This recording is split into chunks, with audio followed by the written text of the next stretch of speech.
असं असतं ना, की जे तू म्हणालास, की आर्थिक गणित ही कोणालाच चुकलेली नाहीयेत आणि ती तुम्हाला ना परिस्थितीचं भान देते खरं तर अनेकदा. तर मला सांग अशा वेळी होतं ना, की आपण ज्या इंडस्ट्रीमध्ये काम करतोय, तुझं ठरलं होतं अभिनय.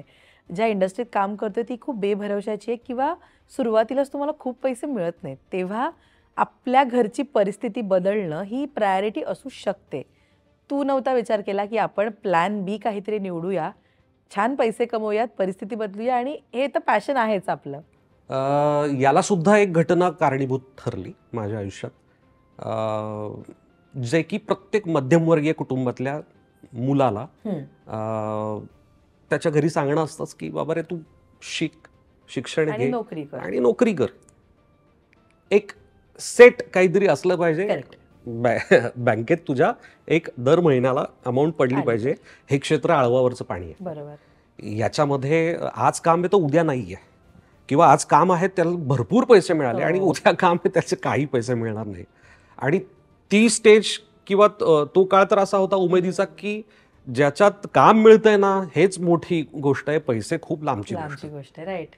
असं तो उमेदीचा काळ हो, होता. हो. आणि जबाबदारी पण होती. हं. घराला पण हातभार लावायचा होता. तर ती जबाबदारी उचलली. कुठे ऑटोमोबाईलच्या दुकानात काम कर, कधी कुठे ॲक्वागार्ड प्युरिफायर हं. वीक अशा पद्धतीचं काम, कधी स्वारगेट स्टेशनमध्ये ते मॅजिक स्लेट वीक, हं. प्रवासी मित्रांनो लक्ष देऊन ऐका वगैरे अशा पद्धतीचं स्वतःचं अभिनय कौशल्य वापरत ते काहीतरी सेल करणं.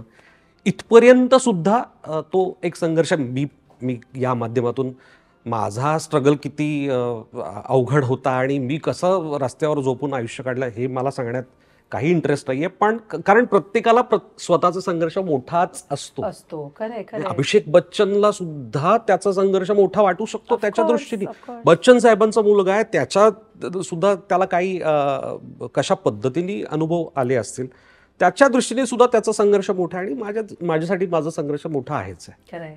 त्यामुळे एक घटना अशी घडली की मी जेव्हा ते प्युरिफायर विकत होतो आणि एका सोसायटीमध्ये दुपारच्या वेळेत मी ते विकायला एका सिक्युरिटीवाल्याला थोडी रिक्वेस्ट केली, मी जाऊ का वर?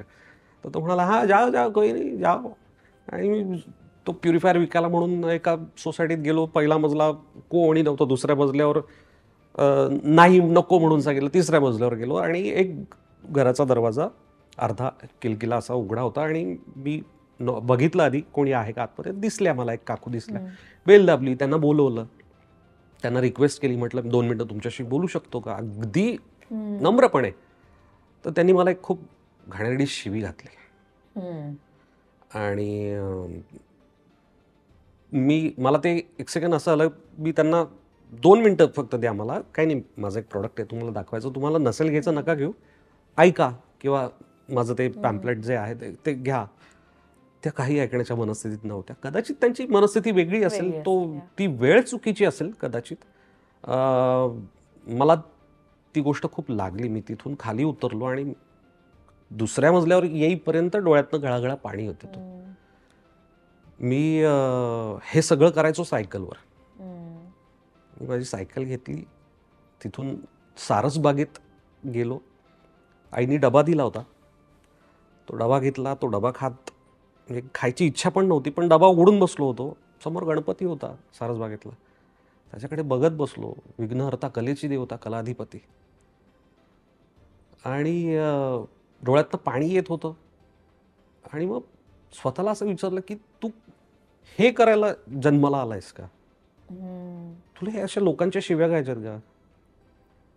काय करायचं तुला? पैसेच कमवायचे, घराला हातभार लावायचा. तू जा, पडेल ते काम कर, मिळेल ते काम कर, तिथेही पैसे मिळतील तुला.